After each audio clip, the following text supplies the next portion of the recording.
In this quick video, I'm about to show you how you guys can hotspot Wi-Fi in Windows 11.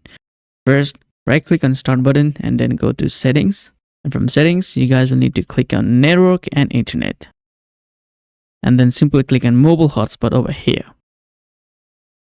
And before you turn this on, you will need to set up some settings over a mobile hotspot. So, and share my internet connection from, you will need to choose Ethernet or Wi-Fi.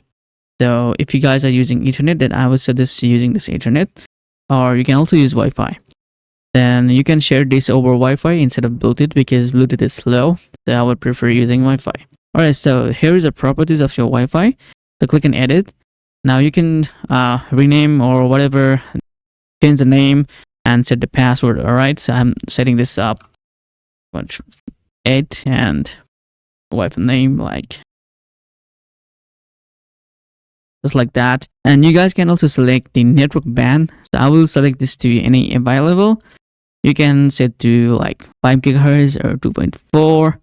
So I will prefer this one and click on save. And now simply turn this on. So now you can literally scan your Wi-Fi from your mobile devices and it should be available, alright, as a Wi-Fi or whatever name you have given. So this is how you should be hotspotting the Wi-Fi from your Windows 11. Thank you so much for watching. See you guys in the next video. Peace.